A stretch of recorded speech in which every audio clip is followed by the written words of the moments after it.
এটা নিঃসন্দেহে আনন্দের। এবং যারা এই অফার লেটার পেয়েছেন তাদের ভবিষ্যৎ উজ্জ্বল হোক এবং কাজের মধ্য দিয়েই তারা চাকরি যে পেলেন তাদের যে যোগ্যতা, এটার যথার্থতা তারা নিশ্চয়ই প্রমাণ করতে সক্ষম হবেন, এটাই আমার বিশ্বাস। আমি যেটা বলতে চাইছি, টিএসআর আমাদের ত্রিপুরা পুলিশের একটা অত্যন্ত গুরুত্বপূর্ণ অঙ্গ।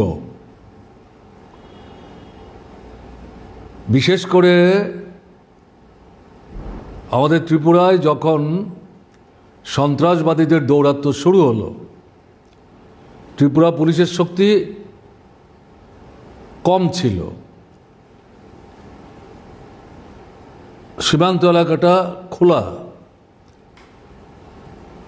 বিএসএফ পাহারাদারি করত, কিন্তু তাদের সংখ্যাও কম। সন্ত্রাসবাদীরা ত্রিপুরা বাংলাদেশ সীমান্ত সংলগ্ন এলাকাতেই বাংলাদেশের ভেতরে ঘাঁটি গেড়ে ওখান থেকে ত্রিপুরায় ঢুকে আক্রমণগুলি তারা সংগঠিত করত এবং আক্রমণ সংগঠিত করার পর ওখানে নির্বিবাদে পালিয়ে যেতে পারত। এরকম একটা সমস্যা চলছিল। এই পরিস্থিতিতে ত্রিপুরার সরকার, বামফ্রন্ট সরকার, নৃপেন চক্রবর্তী মুখ্যমন্ত্রী, দশরথদেব উপমুখ্যমন্ত্রী, কেন্দ্রীয় সরকারের দৃষ্টি আকর্ষণ করে এই সন্ত্রাসবাদীদের মোকাবেলার প্রশ্নে কেন্দ্র যাতে যারা সন্ত্রাসবাদ মোকাবেলায় সক্ষম, অভিজ্ঞ এবং সেইভাবে ট্রেইনড আপ এরকম কেন্দ্রীয় ফোর্স থেকে, বাহিনী থেকে একটা উল্লেখযোগ্য সংখ্যক এই বাহিনী পাঠিয়ে ত্রিপুরা সরকারকে সাহায্য করার জন্যে অনুরোধ জানিয়েছিলেন। কারণ তৎকালীন পরিস্থিতিতে ত্রিপুরার যা শক্তি এই নিরাপত্তা বাহিনীর, এটা দিয়ে এটা মোকাবেলা করা কঠিন ছিল। কেন্দ্রীয় সরকার সাহায্য করেনি এটা তো বলা যাবে না, কিন্তু প্রয়োজনের সাথে সঙ্গতি রেখে যেই সংখ্যক দেওয়া দরকার এটা তারা দিতে পারছিলেন না। এবং একটা সময়ে যেটা ধীরে ধীরে উপলব্ধিদের মধ্যে আসতে শুরু করলো যে কেন্দ্রে যে সরকার, তারা তো বামফ্রন্ট সরকারকে পছন্দ করে না, আর এই সন্ত্রাসবাদীদের কার্যকলাপের মধ্য দিয়ে বামফ্রন্ট সরকারের সম্পর্কে সাধারণ মানুষের মধ্যে একটা বিভ্রান্তি তৈরির সুযোগ আছে, খুব বিক্ষোভ হচ্ছে। কাজেই এটাকে পলিটিক্যালি এক্সপ্লয়েট করাও একটা লক্ষ্য যে ছিল না তা না, কিন্তু এটাকে বলা যায় মানে প্রকাশ্যে না এনে কেন্দ্রীয় সরকার উপযুক্ত সংখ্যক সিকিউরিটি বাহিনী পাঠিয়ে যেভাবে রাজ্য সরকারকে সন্ত্রাসবাদীদের মোকাবেলার জন্যে সাহায্য করা দরকার ছিল সেটা করছিল না। এই পরিস্থিতিতে বামফ্রন্ট সরকার ত্রিপুরা স্টেট রাইফেলস এটা তৈরি করার জন্য সিদ্ধান্ত গ্রহণ করে, ঐতিহাসিক সিদ্ধান্ত। তখন আমাদের পক্ষে এটা বোঝা কঠিন ছিল। একটা ব্যাটালিয়ন দিয়ে তারা শুরু করে এবং সম্ভবত শেষ পর্যন্ত সেই সরকার থাকার সময়ে দুটো ব্যাটালিয়ন করেছিলেন, যদি আমার ভুল না হয়। তারপরে তো সেখানে সরকার চলে গেল, নূতন সরকার আসলো। তারা, আমার ধারণা, প্রথম ব্যাটালিয়ন তৈরি করেছিল বামফ্রন্ট সরকার, সেকেন্ড ব্যাটালিয়ন তৈরি করেছে কংগ্রেস যুব সমিতির সরকার, if my memory does not go wrong. এর পরবর্তী সময়ে এই সরকার চলে গেল, মানুষ পরাস্ত করল। দশরথ দেবের নেতৃত্বে সরকার আসলো, তখন তারা আবার নূতন করে সেখানে এই বাহিনীটাকে স্ট্রেংথেন করার চেষ্টা করতে থাকেন। কারণ থার্ড লেফট্রন্ট গভর্নমেন্ট আসার পর সন্ত্রাসবাদীদের আক্রমণের ব্যাপকতা এবং তীব্রতা এটা বাড়তে থাকে। সেই পরিস্থিতিতে কেন্দ্র থেকে যেভাবে সাহায্য আগেও পাওয়া যায়নি, তখনও সেভাবে পাওয়া যাচ্ছিল না। বিএসএফের স্ট্রেংথ খানিকটা বাড়িয়েছিল। সেই পরিস্থিতিতে সরকার তার আর্থিক সীমাবদ্ধতা সত্ত্বেও টিএসআর বাহিনী নূতন করে তৈরি করার জন্য উদ্যোগ গ্রহণ করে। দেখতে দেখতে 5 বছর চলে যায়। আমার ধারণা সেই সময় 1-2টা নতুন ব্যাটালিয়ন হয়তো তৈরি করার যে প্রক্রিয়াগুলি সম্পন্ন করে এগিয়েও যাচ্ছিল। সবটা খুব মানে এক্স্যাক্টলি এই মুহূর্তে ছট করে আমার পক্ষে বলা সম্ভব হচ্ছে না। আমি যদি আগে জানতাম তাহলে তথ্যাদি সংগ্রহ করে নিয়ে হয়তো বলতে পারতাম। সবটা আমার স্মরণশক্তি থেকে বলবার চেষ্টা করছি। এর পরবর্তী সময়ে আমাদের চতুর্থ বামফ্রন্ট সরকার আসলো, এবং তখন আমরা যেটা দেখলাম যে সন্ত্রাসবাদীদের দৌরাত্ম দুটি সন্ত্রাসবাদী সংগঠন, এনএলএফটি এবং টাইগার ফোর্স, ব্যাপকভাবে ব্যাপকরাও আক্রমণ। এবং এনএলএফটি তো মানে মনে হয়েছিল যে তারা যেন এলাকা ভাগ করে নিয়েছে, একদিকে টাইগার ফোর্স আরেকদিকে এনএলএফটি। তো এই পরিস্থিতিতে কেন্দ্রীয় সরকার সাহায্যের প্রশ্নে বিরোধিতা না করলেও মৌখিক, কার্যকরী ক্ষেত্রে সেভাবে সাহায্য করছিলেন না। তো আমরা বুঝতে পারছিলাম। এবং এই পরিস্থিতিতে রাজ্য সরকার চতুর্থ বামফ্রন্ট সরকারের সময় থেকে ব্যাপক একটা উদ্যোগ গ্রহণ করে শেষ পর্যন্ত সেখানে সব মিলে 12 থেকে 13টা ব্যাটালিয়ন এটাকে তোলার চেষ্টা হয়। এবং এই যে টিএসআর ব্যাটালিয়ন, এটা রিক্রুটমেন্টের পর তাদের স্পেশাল ট্রেনিং ত্রিপুরার বাইরে নিয়ে করাতে হতো। এই ট্রেনিংটা ত্রিপুরায় করার ব্যবস্থা ছিল না। এই বামফ্রন্ট সরকার এই ত্রিপুরাতেই এই টিএসআর ব্যাটালিয়নের যে হেডকোয়ার্টারগুলো, তার মধ্যে একটা হেডকোয়ার্টারকে আইডেন্টিফাই করে এই স্পেশাল ট্রেনিংটা দেওয়ার জন্য সেই ব্যাটালিয়ন হেডকোয়ার্টারটাকেই সেখানে চিহ্নিত করে তাকে সেভাবে ডেভেলপ করার চেষ্টা হয়, যেটা অবিভক্ত কমলপুর মহকুমার মধ্যে।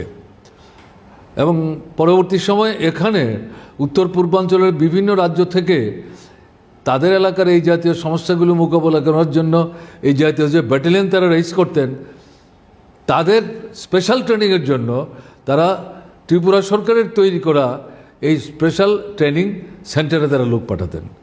এর থেকে বুঝতে পারছেন আমি কেন কথাটা বললাম, যে আমাদের এই সামগ্রিক প্রচেষ্টার মধ্য দিয়ে আমাদের যে অগ্রগমন, তার যে ডেভেলপমেন্টটা কোন স্তরে গেছে। এবং শূন্য পদ, একটা বাহিনীতে তো পদ শূন্য হতেই পারে, স্বাভাবিক। এই শূন্য পদ বেশি দিন যাতে পড়ে না থাকে, এটা খুব তাড়াতাড়ি ফিল আপ করার চেষ্টা করা, এটা বিভিন্ন স্তরেরই, একেবারে ডাইরেক্ট যে মানে প্রথম যে জোয়ান সেখান থেকে আরম্ভ করে তার টপ লেভেল পর্যন্ত। তো এরকমই যে প্রশ্নটা আপনারা তুললেন, সেই জায়গাতে বিভিন্ন বাহিনীতে যে শূন্য পদগুলো তৈরি হয়েছে, এটা হয়তো 1 বছর 1.5 বছর বা 3 বছর তৈরি হওয়া, এগুলি ফিল আপ করার জন্য তৎকালীন বামফ্রন্ট সরকার উদ্যোগ গ্রহণ করে। এবং এই যে ইন্টারভিউ যে প্রসেসটা, এটা একটা লং রান প্রসেস টিএসআর, সেই প্রসেস কমপ্লিট করার পর যে সিলেকশন করার যে তাদের কমিটি, তারা এগুলি ফাইনাল করে একটা জায়গায় চলে এসছে। এবং পরিস্থিতিটা এরকম যে এটা অল্প সময়ের মধ্যেই তাদেরকে হয়তো সেখানে অফার লেটার দিয়ে কাজে নিয়োগ করা হবে। কাজে নিয়োগ করলেই তো তারা চট করে কাজে আনতে পারবে না, কারণ তাদের ট্রেনিং করতে হবে, এটা একটা ইম্পর্টেন্ট ব্যাপার। এরকম পরিস্থিতিতে 18 ফেব্রুয়ারিতে বিধানসভা নির্বাচনের প্রক্রিয়া শুরু হয়ে গেল। সেই প্রক্রিয়া শুরু হওয়ার কারণে বামফ্রন্ট সরকার সচেতনভাবেই, যদিও এই গোটা প্রসেসটার সঙ্গে যারা লিঙ্ক আপ ছিলেন, তাদের যারা নেতৃত্ব, এটা পুলিশ প্রশাসনের লোক নেই, তারা কিন্তু মানে চাইছিলেন যে এদের সমস্ত পদ্ধতি প্রকরণ মেনে এই ভোটের প্রক্রিয়া শুরু হওয়ার আগেই আমরা যেহেতু এটা কমপ্লিট করে ফেলেছি, তাদেরকে তো রিক্রুট করে ট্রেনিংটা করিয়ে নিলে আমাদেরই সরকারেরই সুবিধা হবে এই সন্ত্রাসবাদী কার্যকলাপ মোকাবেলা করার প্রশ্নে। কিন্তু বামফ্রন্ট সরকার কনসাসলি মানে সিদ্ধান্ত নিলেন যে যেহেতু প্রক্রিয়াটা শুরু হলো, যদিও টিএসআর বাহিনীর সদস্যদের সিলেকশন করার প্রক্রিয়াও এই প্রক্রিয়া শুরুর আগেই সম্পূর্ণ হয়েছে, তা সত্ত্বেও আমাদের বুঝে একটু অপেক্ষা করাই ভালো। কারণ অহেতুক এটা এখন করতে গেলে নানা রকমের প্রশ্ন উত্থাপিত হবে, মানুষের মধ্যে বিভ্রান্তি তৈরি হতে পারে। আইনগত দিক থেকে হয়তো সেটা তেমন কোনো সমস্যা তৈরি নাও করতে পারে। কাজে এই দিক থেকে সেখানে বামফ্রন্ট সরকার নিয়োগটা করলো না। তাদের একটা মানে এই ধারণা ছিল ভোট শেষ হয়ে যাবে ফেব্রুয়ারি মাসে, ফলাফল বেরোবে, সরকার তৈরি হবে, তার পরবর্তী সময় যেহেতু সবগুলি রেডি হয়ে আছে, এরকম আরও অন্যান্য বিভিন্ন দপ্তরও ছিল, সবগুলি আস্তে আস্তে সেখানে নিয়োগের তাদের যে কাগজপত্র সেগুলি দেওয়া যাবে, একটু ধৈর্য করতে হবে, কয়েক মাসের ব্যাপার। কিন্তু ভোটের ফল তো অন্যরকম হলো। কিন্তু অন্যরকম হলেও আমাদের ধারণা এরকমটা ছিল না যে নতুন সরকার এসছে বলে আগের সরকার এই টিএসআর সহ অন্যান্য বিভিন্ন দপ্তরে নিয়োগ করার প্রক্রিয়াগুলি সম্পন্ন করে যারা চাকরি পেতে পারেন যোগ্য প্রার্থী, তাদের যে সিলেকশনটা করে গেছেন এটা একেবারে বাতিল করে দেবেন, এরকমটা আমাদের ধারণার মধ্যে ছিল না, কারণ আমরা এইভাবে করতে অভ্যস্ত না। কিন্তু আলটিমেটলি দেখা গেল তারা এটা করলেন। এবং এরকম জায়গায় এই যে টিএসআর যে ছেলেরা পেল, তারা তো সরকারের সঙ্গে তারা কথা বলার চেষ্টা করেছে, তারাও তো তৎকালীন মুখ্যমন্ত্রীর সঙ্গে কথা বলার চেষ্টা করেছেন। আমি জানি না মুখ্যমন্ত্রীর সঙ্গে শেষ পর্যন্ত তারা কথা বলতে পেরেছিলেন কিনা, তারা আমাদের কাছে এসেছিলেন। তাদেরকে আমরা বলেছি দেখো এটা তো এখন আমাদের হাতে নাই, এখন যেটা হতে পারে বিধানসভায় আমরা প্রসঙ্গটা তুলতে পারি, আলাদা করে কারোর সাথে ব্যক্তিগত আলাপচারিতার মধ্য দিয়ে তারা যে অবস্থানটা নিয়েছে এটা বোঝা যাচ্ছে এটা একটা পলিটিক্যাল মানে দৃষ্টিভঙ্গি নিয়ে তারা সিদ্ধান্তটা নিয়েছে। এটা আলাদা আলাপ আলোচনার মাধ্যমে সমাধান হবে এটা মনে হচ্ছিল না, কিন্তু বিধানসভায় আমরা বিষয়টা তুলব এবং আমরা যে তুলিনি তা না, আমরা তুলেওছি, কিন্তু যথার্থ জবাব সেই মানে সরকারের নেতৃত্বের কাছ থেকে তখন পাওয়া যায়নি। দেখছি দেখবো এরকম করে তারা ব্যাপারটা কাটিয়ে দেওয়ার চেষ্টা করেছে। এখন আপনারা যেটা বললেন যে তারা আলটিমেটলি হাইকোর্টে গেছে, এছাড়া তাদের সামনে কোনো পথ ছিল না। এবং হাইকোর্ট যে রায়টা দিয়েছে সেটা আমরা জানতাম। আমাদের তখন মনে হয়েছিল হাইকোর্টের রায় দেওয়ার পর নিশ্চয়ই সরকারের সম্বিত ফিরবে, তারা হয়তো এই জায়গাটাতে মানে ফার্দার এটা নিয়ে মানে উচ্চতর মানে বিচারালয়ে তারা হয়তো যাবেন না। কিন্তু পরবর্তী সময় দেখলাম তারা সুপ্রিম কোর্টেও গেলেন। এবং এটাও লক্ষ্য করার বিষয় যে অতীতের অভিজ্ঞতায় দেখা গেছে হাইকোর্টের এই কনসিডার্ড যে ওপিনিয়নগুলি সাধারণত খুব দু একটা ব্যতিক্রম ছাড়া সুপ্রিম কোর্ট জেনারেলি হাইকোর্টের রায় সেটাকে তারা বজায় রাখার চেষ্টা করে। আমাদের তখন বিশ্বাস ছিল যে প্রথম এবং প্রথাগতভাবে এদের সিলেকশনটা যেভাবে হয়েছে, যে প্রক্রিয়াতে হয় এবং যারা সিলেক্টেড হয়েছে তাদের ব্যক্তিগতভাবে সিলেক্টেড কোনো এলিমেন্ট নিয়ে কোনো প্রশ্ন নেই, এরকম একটা জায়গায় দাঁড়িয়ে হাইকোর্টেও পরাস্ত হলো সরকার, সুপ্রিম কোর্টে গেছে, স্বাভাবিক কারণে সেখানে এই সরকার মানে আলটিমেটলি স্ট্যান্ড করতে পারবে বলে আমাদের মনে হয়নি। যাই হোক, in course of time supreme court সেখানে রায় দিয়ে বলল যে না, হাইকোর্টের সিদ্ধান্ত সঠিক এবং এটাই কার্যকরী করতে হবে। একটা নির্দিষ্ট সময় দিয়ে তাদেরকে বলা হলো অবিলম্বে তাদের অ্যাপয়েন্টমেন্ট লেটার দেওয়ার ব্যবস্থা করো।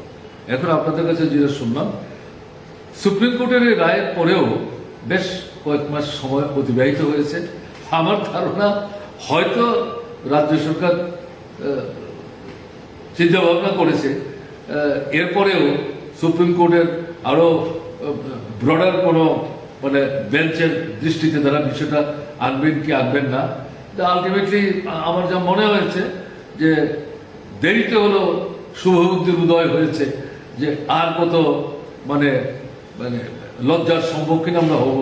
আলটিমেটলি তারা সেখানে আপনাদের কথা মতো, আমি এটা জানতাম বা আপনাদের কাছে শুনলাম, গতকাল থেকে পোস্ট অফিসের মাধ্যমে তারা অ্যাপয়েন্টমেন্ট লেটার দিতে শুরু করেছেন। এবং এটাই প্রক্রিয়া, এটাই পদ্ধতি। চাকরি, সরকারি চাকরি, এটা পোস্ট অফিসের মাধ্যমেই অ্যাপয়েন্টমেন্ট লেটার ছাড়া উচিত। আমরা তো তাই করতাম, আমাদের আগেও যে সরকার ছিল তারাও তাই করতেন। শুধু মাঝখানে কংগ্রেস উপজাতি যুব সমিতির সরকার যখন এসেছিল 4-5 বছরের জন্য, দেখা যেত নানা পারিবারিক অনুষ্ঠানে পকেটে করে অফার লেটার নিয়ে যেতেন মন্ত্রীরা, তারা ওখানে গিয়ে এগুলো জায়গায় জায়গায় বিতরণ করতেন। এগুলো নিয়ে নানা কথাবার্তা তখনও হয়েছিল, প্রতিবাদ হয়েছিল, সমালোচনা হয়েছিল। আলটিমেটলি তারা এটা বন্ধ করেছিলেন কিনা জানি না। তো এরা তো ওই জিনিসটা শুরু করেছিলেন। কিন্তু আপনি প্রশ্ন করলেন যে তারা এতদিন পর্যন্ত যাই কিছু চাকরি বাকরি দিয়েছে সব অনুষ্ঠান আয়োজন করে গিয়ে এরকমভাবে পোস্ট অফিসের মাধ্যমে করলো, ব্যাপারটা কি? তা আমার নিজের যেটা মনে হয়েছে, তারা তো লজ্জায় পড়েছে এবং এদের সিলেকশন তারা করেনি, বামফ্রন্ট সরকারের সময় হয়েছে। তা এতে কোনো জায়গায় ত্রুটি, খামতি, বা মানে ঘাটতি, এগুলো তো কেউই নিরূপণ করতে পারেনি, না হাইকোর্ট না সুপ্রিম কোর্ট। এরকম পরিস্থিতিতে তারা কেন বাতিল করলেন এটা জাস্টিফাই করতে পারলেন না। এই জায়গায় তারা হয়তো অনুষ্ঠানের আয়োজন করার ক্ষেত্রে আগ্রহ সেভাবে দেখাননি, যে সাংবাদিক বন্ধুরা জিজ্ঞেস করলে কি স্বভাব দেব, কেমন হয়তো দেরিতে হলো এটা উপলব্ধি করেছেন। লজ্জার মাথাকে বারবার কোর্টের দ্বারস্থ হয়েছেন এবং শেষ পর্যন্ত আর যখন কোথাও যাওয়ার সুযোগ নাই এবং এখানে শূন্য পদও আছে, এটা আর দেরি করা উচিত না, শেষ পর্যন্ত হয়তো এটাই তারা করেছেন, আমার যা সাধারণভাবে মনে হয়েছে। যাই হোক, শেষ পর্যন্ত অফার লেটার ছেড়েছেন, কিন্তু এটা করতে 7.5 বছর 8 বছর নিয়ে নিলেন। হ্যাঁ, এটা এই সরকার ঠিক করেনি এবং সবটাই হচ্ছে রাজনৈতিক সংকীর্ণ দৃষ্টিভঙ্গির বহিঃপ্রকাশ। সরকার বদল হতে হবে, এখন চাকরিতে তো নিয়োগ করতে হবে এবং এতে তো দলীয় দৃষ্টিভঙ্গিতে চাকরির তো কোনো সুযোগ নেই। এটা প্রসেসের মধ্য দিয়ে সেখানে প্রার্থী বাছাই হবে। এরকম একটা জায়গায় দাঁড়িয়ে আগের সরকারের সময় কোনো একটা প্রসেস চলছিল, তার থেকে একটা কনক্লুশন ড্রন হয়েছে। নতুন একটা সরকার আসায় রাজনৈতিক দিক থেকে দৃষ্টিভঙ্গিগত ফারাক থাকতে পারে, তার জন্য আগের সরকার যে প্রসেসটা কমপ্লিট করে গেল এটাকে এইভাবে বাতিল করে দেওয়া, এটা একেবারেই মানে মানে কি আমি বলবো, একেবারে মানে সংকীর্ণ রাজনৈতিক দৃষ্টিভঙ্গি। এটা নিচু মানের মনোপ্রবৃত্তি বলে আমাদের মনে হয়েছে। বিধানসভায় আমরা তুলেছি, কিন্তু সঠিক কোনো জবাব তখন আমরা পাইনি। তো আমার যেটা বক্তব্য থাকবে, আমি আগেও বলেছি, যারাই চাকরি পেয়েছেন তাদেরকে তো মানে আমি অভিনন্দন জানাচ্ছি। তারা অত্যন্ত মানে তাদের নিজেদের উপর আস্থা ছিল, নাহলে তারাও এতদিন এভাবে কন্টিনিউ করতে পারতেন এটা মনে করার কারণ নেই। তারা জানতেন তারা তাদের যোগ্যতার নিরিখেই বাছাই হয়েছে এবং কোর্টে বারবার এটা জাস্টিফাইড হয়েছে এবং তাদের বাছাই সম্পর্কে কোনো প্রশ্ন তুলে তাদের এটা বাতিল করার পক্ষে এমন কোনো যুক্তিগ্রাহ্য বক্তব্য সরকার উপস্থিত করতে পারেনি। এটা তাদের মনের মধ্যে একটা বিশ্বাসের ভিত্তিটাকে মজবুত হতে সাহায্য করেছে এবং তারা ডিটারমাইন ছিল মনে হয়েছে। হ্যাঁ, will see up to the last. এই যে ডিটারমিনেশন, টিএসআর এর কাজ করতে গেলে এই ডিটারমিনেশনটার প্রয়োজন আছে, এটা একটা কোয়ালিটি। ফলে আমরা চাইব যে তারা এসছেন, দেরিতে হলো চাকরি পেয়েছেন, বয়সের মধ্যে চলে গেল অনেকটা, কিন্তু তারা উপযুক্ত ট্রেনিং লাভ করার মধ্য দিয়ে মজা নেন, তারা যাতে তাদের যথার্থ যোগ্যতার প্রমাণ রাখতে পারেন, এটাই তাদের কাছে আমাদের প্রত্যাশা থাকবে। এখন এই জায়গায় আমি যেটা বলবো, সরকারের বিশেষ করে 3টা এলাকাতে এই চাকরি বাকরির ক্ষেত্রে এই সংকীর্ণতাগুলি কোন ক্ষেত্রেই হওয়া উচিত না। এই 3টা এলাকাতে তো বিশেষ করে আমি যেটা বলছি, ডাক্তার, শিক্ষক, স্কুল কলেজ দুটোই, এবং পুলিশ এবং সিকিউরিটি ফোর্স, এই জায়গাগুলিতে পদ দীর্ঘদিন শূন্য পরে থাকতে দিতে নাই। কারণ এগুলোর কোনো বিকল্প নাই। এগুলির জন্য নির্দিষ্ট কোয়ালিফিকেশন তার নিরিখেই লোক বাছাই করতে হয়। আর এগুলি যদি ঠিকমতো বাছাই করে দেওয়া না যায়, তাহলে রোগী ক্ষতিগ্রস্ত হবে, ছাত্রছাত্রীরা আমাদের ভবিষ্যৎ, তাদের ভবিষ্যৎ নষ্ট হবে, এবং নিরাপত্তা শান্তি, সুস্থিতি, শৃঙ্খলা, এই যে নিরাপত্তা, আমাদের সংহতি, এটা বিঘ্নিত হবে। যারা এগুলি চান না, তাদের হাতটা কিন্তু পরোক্ষে শক্তিশালী হয়ে যাবে। ফলে এই জায়গাগুলিতে যে দলের সরকারই হোক, তাদের কিন্তু এখানে কোনো সংকীর্ণ দৃষ্টিভঙ্গির দ্বারা পরিচালিত হওয়া উচিত না। এবং আমরা তো চাইও, আমরা বলছিও যে রাজ্যের যে বিজেপি সরকার, তারা এই দিকটা বিশেষ করে দেখবেন। এমনিতেই চাকরিতে নিচ্ছেন না, তারপরে তো আপনার রেগুলার পে স্কেলে তো চাকরি হচ্ছেই না, তারপরেও তাদেরকে নিচ্ছেন চুক্তির ভিত্তিতে, তাদেরকে এক নাগারে 6-7 মাসের পর কাজেই রাখছেন না, সেখান থেকে আবার ছাঁটাই করছেন, আবার নতুন করে নিচ্ছেন, তাতেও আবার কিছু ঝাড়াই বাছাই করার চেষ্টা করছেন। এই পরিস্থিতিতে তো বেকারদের ভবিষ্যৎ কি? কেন্দ্রের প্রধানমন্ত্রী যেমন বলেছিলেন বছরে 2 কোটি, আমাদের এখানে সরকারে আছেন তারা তো সেই সুরেই কথা বলবার চেষ্টা করেছেন। কিন্তু কেন্দ্রের সরকার যেমন তার প্রতিশ্রুতি রক্ষা করেনি বা করছে না, এই সরকারও প্রথম থেকে করেনি বা করছে না। কিন্তু বেকার সমস্যা তো যেভাবে এটা বাড়ছে, এটাকে তো এই দৃষ্টিভঙ্গি নিয়ে দেখলে চলবে না। এদের তো কাজের সংস্থান করতে হবে। এটা না করতে পারলে পর এটা সমাজের পক্ষে, সোসাইটির পক্ষে এটা সহায়ক না। এটা আনহেলদি অ্যাটমসফিয়ার কিন্তু তৈরি হওয়ার সম্ভাবনা সৃষ্টি হবে। কাজে সেই দিক থেকে আমরা সরকারের দৃষ্টি আকর্ষণ করব। 3টা তো বিশেষ ক্ষেত্রে আমি উল্লেখ করলাম, সাধারণভাবে সমস্ত ক্ষেত্রেই। আর যে সমস্ত দপ্তরগুলিতে আগেই সব ঠিকঠাক হয়েছিল, অহেতুক সংকীর্ণ রাজনৈতিক দৃষ্টি নিয়ে এগুলিও আমরা ছড়িয়ে ফেলে দেওয়ার চেষ্টা করছেন, সেই জায়গায় তাদের কাছে আমাদের বক্তব্য থাকবে, আপনারা অন্তত এই যে সুপ্রিম কোর্টের স্ট্যান্ড, এর থেকে লেসন্স ড্র করে সেগুলি হাতে নিন এবং তাদেরকেও অবিলম্বে তাদের কাজে যোগদান করার জন্য নিয়োগপত্র দেওয়ার ব্যবস্থা করুন। তাহলে তাদের মধ্যে খুব বিক্ষোভ থাকলো, তারাই কিন্তু আপনাদেরই শেষ পর্যন্ত অভিনন্দন জানাবে।